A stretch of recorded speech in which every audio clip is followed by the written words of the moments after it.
নমস্কাৰ বন্ধু বান্ধৱীসকল, পুৰবিজ ব্লগলৈ আপোনালোকক পুনৰবাৰ স্বাগতম জনাইছোঁ এটি নতুন ৰেচিপি সৈতে। মই আজি আপোনালোকক ডিমৰ ভুজিয়াৰ গ্ৰেভি কেনেদৰে বনায় তাকে দেখুৱাম বুলি ভাবিছোঁ। আপোনালোকে হয়তো জানেই বনাই খাইছে, তথাপিতো মই আজি কেনেদৰে বনাম তাকে আপোনালোকক দেখুৱাম বুলি ভাবিছোঁ।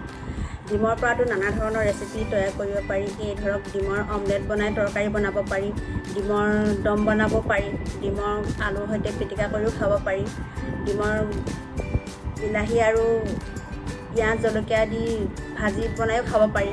অতি সহজে অতি কম সময়ৰ ভিতৰত ডিমৰ যিকোনো ৰেচিপি তৈয়াৰ কৰিব পাৰি। গতিকে ময়ো আজি কম সময়ৰ ভিতৰতে ভাবিলোঁ এখন ডিমৰ তৰকাৰী বনাওঁ। কিনো বনাম ভাবি থাকোঁতে মনত পৰিলে যে আজি মই ডিমৰ ভুজিয়া বনাই গ্ৰেভি বনাওঁ, তাকে আপোনালোকক দেখুৱাম বুলি ভাবিলোঁ। যদি মোৰ ৰেচিপিটো চাই আপোনালোকে ভাল পায়, এবাৰ ট্ৰাই কৰি চাব আৰু মোক কমেণ্ট কৰি জনাব। লগতে মোৰ চেনেলটো ছাবস্ক্ৰাইব কৰিব, লাইক কৰিব আৰু শ্বেয়াৰ কৰিব। ডিমৰ ভুজিয়াৰ গ্ৰেভিৰ কাৰণে আপোনাক লাগিব 4টা ডিম। 4টা মানে আপোনালোকে যিমানখিনি ভুজিয়া বনাব ইচ্ছা কৰে সিমান পৰিমাণৰ ডিম ল'ব। আৰু মিডিয়াম চাইজৰ 4টা বিলাহী লাগিব আৰু 4টা পিঁয়াজ। লগতে আদা নহৰু মই মিহিকৈ কাটি লৈছোঁ। আদা এটুকুৰা লৈছোঁ আৰু নহৰু 6-7 ফুটা লৈছিলোঁ, মই মিহিকৈ কাটি লৈছোঁ। আৰু এয়া কেঁচা জলকীয়া আপোনালোকে যিমানটো খাব পাৰে সিমান পৰিমাণৰ জলকীয়া ল'ব। এতিয়া আহক মই ডিমকেইটা ভাঙি ফেটি ল'ম।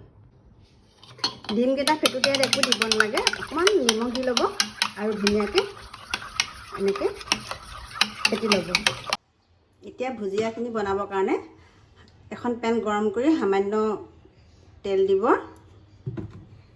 আৰু লগতে এচামুচ বাটাৰ দি দিব।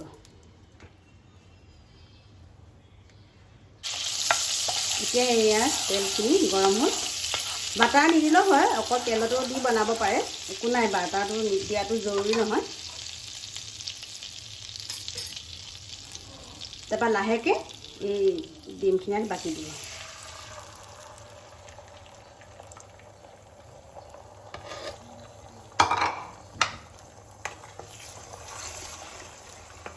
ইয়াত মই নিমখ দিছিলোঁ, গতিকে এতিয়া আৰু নিমখ দিব নালাগে।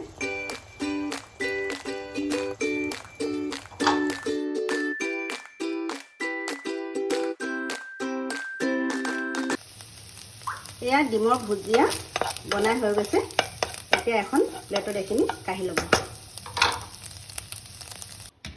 এতিয়া এখন কেৰাহী পাতি তাত তেল দি দিব লাগিব।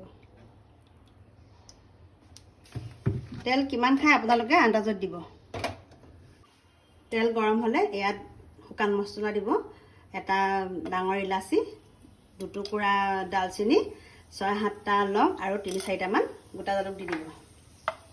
দি ভালদৰে এনেকৈ লৰাই দিব। তাৰপাছত কাটি ৰখা পিঁয়াজখিনি দি দিব। মই পিঁয়াজ ইয়াত পিচি লোৱা নাই, মিহিকৈ কাটি লৈছোঁ।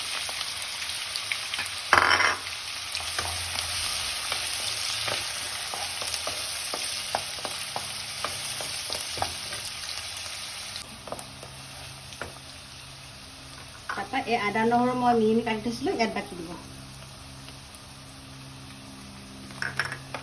কেঁচা জলকীয়া 4টা আছিলে সেইকেইটাও দি দিব। তাৰপৰা এতিয়া অলপ সময় পিঁয়াজখিনি ৰঙচুৱা নোহোৱালৈকে ভাজি থাকিব লাগিব। অলপ ৰঙচুৱা ৰং হৈছে। গেছটো আপোনালোকে চিমত ৰাখিব, বেছিকৈ বঢ়াই দিলে মছলাখিনি জ্বলি যাব। এয়া এতিয়া অলপ ৰঙচুৱা হৈ গ'ল। ইয়াত এতিয়া কাটি ৰখা বিলাহীখিনি ইয়াত দি দিব লাগিব। মই 4টা বিলাহী লৈছোঁ। 4টা বিলাহী 2টা সৰু সৰু কাটি ল'লোঁ আৰু 2টা মই মিক্সিত পিচি পেষ্ট বনাই লৈছোঁ দেই।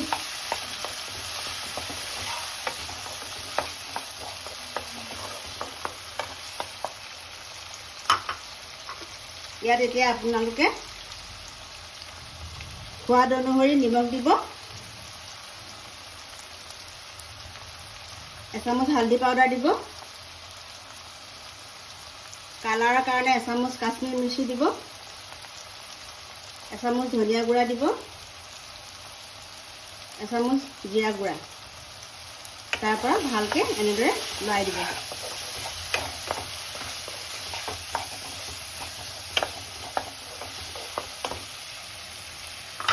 লগতে অলপমান ভাল চেণ্ট আহিবৰ কাৰণে লগতে অলপমান কচুৰি মেথি এনেকৈ আপোনালোকে হাতত মোহাৰি ইয়াত দি দিব।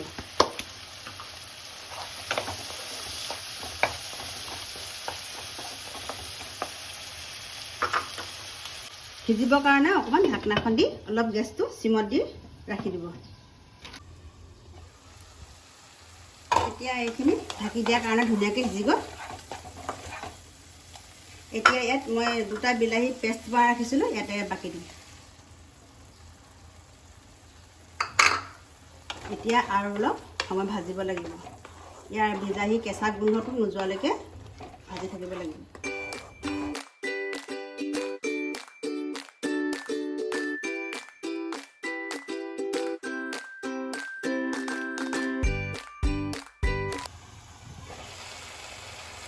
এতিয়া গ্ৰেভিটো প্ৰায় হৈ গৈছে, মছলাৰ পৰা তেল ওলাই গৈছে।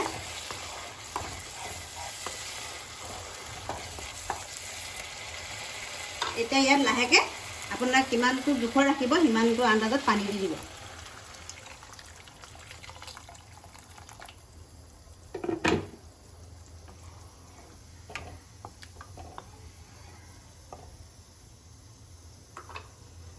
এতিয়া ভাজি ৰখা ডিমৰ ভুজিয়াখিনি ইয়াত লাহেকৈ বাকি দিব।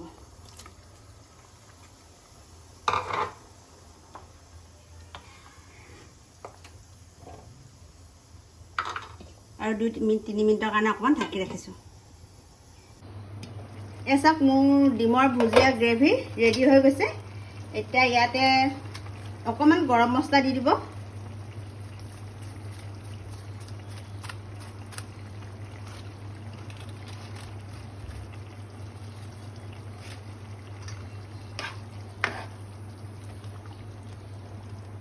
ইচ্ছা কৰিলে যদি ধনিয়া পাত আছে তেতিয়াহ'লে ওপৰতে ধনিয়া পাত অলপ দি দিব, আৰু নাথাকিলেও নাই, ইমান জৰুৰী নহয়।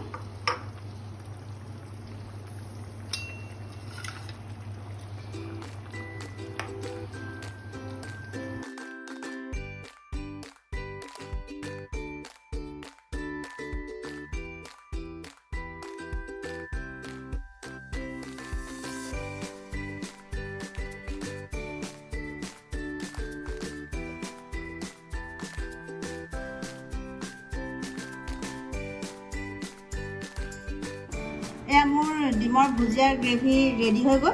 আপোনালোকে এবাৰ ট্ৰাই কৰি চাব, আৰু যদি মোৰ ৰেচিপিটো ভাল পায় তেনেহ'লে মোক কমেণ্ট কৰি জনাব, আৰু লগতে লাইক কৰিব, শ্বেয়াৰ কৰিব, আৰু মোৰ চেনেলটো ছাবস্ক্ৰাইব কৰিবলৈ নাপাহৰিব।